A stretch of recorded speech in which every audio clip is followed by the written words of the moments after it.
पीले दांत वाली बहू। रंजना कभी ब्रश नहीं करती थी। उसे कितनी बार उसके माँ बाप ने डांटा, लेकिन उसका कोई असर उस पर होता ही नहीं था, जिस कारण से उसके दांत पीले पीले हो जाते हैं। शादी के बाद अरे बहू, वैसे तो तुझ में कोई कमी नहीं है, पर तेरे दांत इतने पीले कैसे हैं बेटा? कैसे मतलब? कोई सर्जरी थोड़ी ना कराइए। वो तो क्या नाम, मैं ब्रश नहीं करती थी तो पीले हो गए। अब क्या करूं? आप कहें तो लाल करवा लूं या फिर काले? यार ये क्या है, क्यों माँ से लड़ रही हो? लड़ रही हूँ? अरे मैं लड़ रही हूँ या ये बोल रही है कि दांत पीले हैं, पीले। अरे तपस्या थोड़ी ना की है इन्हें पीले करने के लिए। बकायदा ब्रश नहीं किया है 20 साल तक, तब जाकर। छी, कैसी बात कर रही हो? ये उस वक्त तो पीले नहीं थे जब हम लोग तुम्हें देखने आए थे। अरे तब साफ करवा लिया होगा डेंटिस्ट के पास जाकर। अब देखो कैसे पीले पीले लग रहे हैं। रंजना सास की तरफ गुस्से से देखती है। फिर शुरू हो गई पीले पीले पीले। अरे पीले तो तब भी थे जब मेरे हाथ का रसगुल्ला उड़ा उड़ा कर खा रही थी और बोल रही थी, लड़की नहीं गुणों का खजाना दे रहे भाई साहब आप। खैर, अब वो लोग करते भी तो क्या करते, पीले दांत वाली बहू पल्ले पड़ी थी तो झेलना तो था ही। एक दिन कीर्तन में रंजना गाना गा रही थी। अरे कमला बहन, माँ का द्वार है, यहाँ तो सब शुद्ध होकर आते हैं, फिर अपनी बहू को ब्रश भी नहीं करवाती तुम।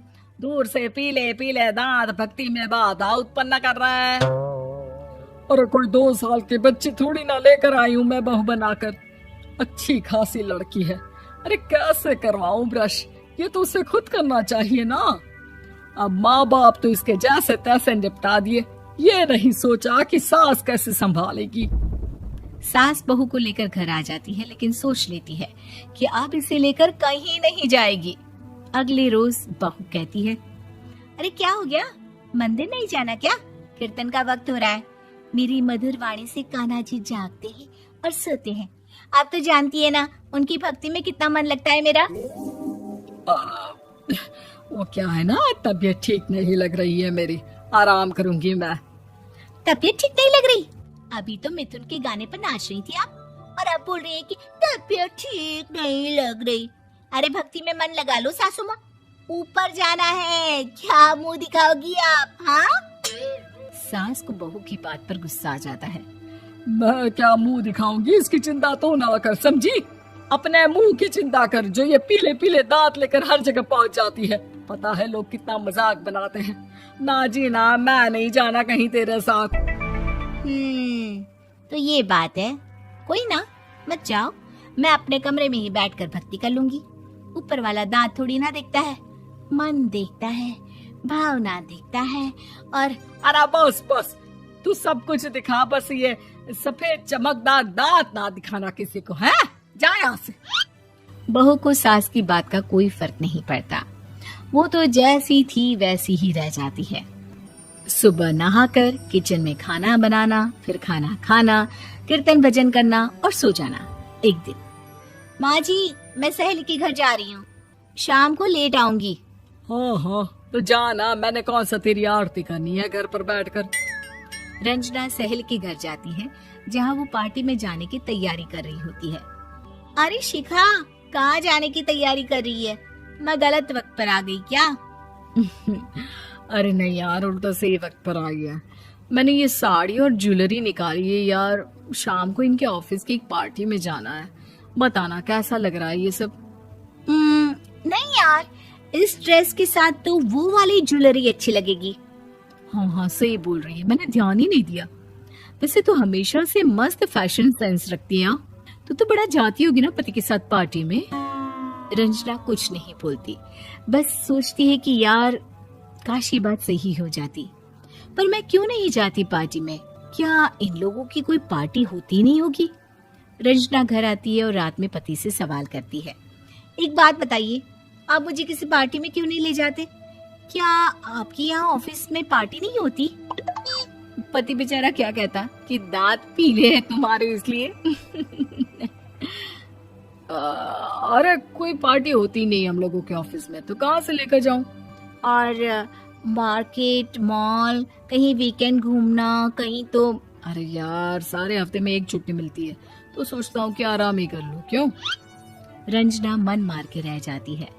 पहले कभी सास के साथ मंदिर जाया करती थी, लेकिन वो भी सास ने ले जाना बंद कर दिया। घर बैठी बैठी रंजना बोर हो जाती है। तभी उसे आइडिया आता है और वो मायके जाने का सोचती है। सासू माँ, 2 दिनों के लिए मम्मी के घर जा रही हूँ। अच्छा अच्छा ठीक है, आराम से जा। और हाँ, माँ से कुछ अच्छी आदत सीख कर आना कि कैसे शरीर के हर भाग की तरह दांतों की सफाई भी जरूरी होती है, समझी? शुरू हो गई ना आप। वो लोग आपकी तरह नहीं है कि छोटी छोटी बात का बतंगड़ बना दे। उन लोगों के लिए मैं मायने रखती हूँ, ना कि मेरे पीले पीले दांत। रंजना माँ को बिना बताए उन लोगों को सरप्राइज देती है, लेकिन जैसे ही वो दरवाजे पर पहुंचती है, अंदर देखती है कि घर वाले कहीं जा रहे होते हैं।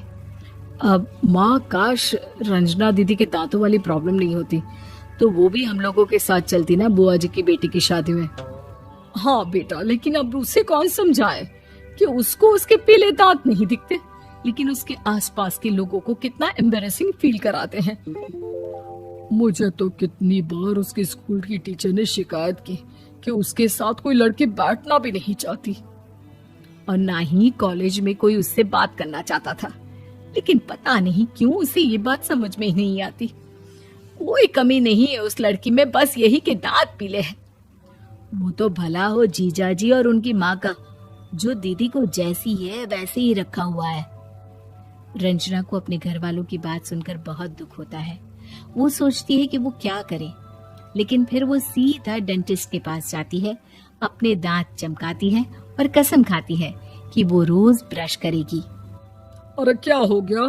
तुम तो 2 दिनों के लिए गई थी ना, पर कोई ना, अच्छा है, चलो आ गई तो। रंजना सास के सामने आकर खड़ी हो जाती है और पूरी स्माइल करती है, उसके चमकदार दांतों को दिखाती हुई। हैं? चले मंदिर? माँ, मुझे माफ कर दीजिए, मैंने आप लोगों को बहुत एम्बैरेसिंग फील करवाया।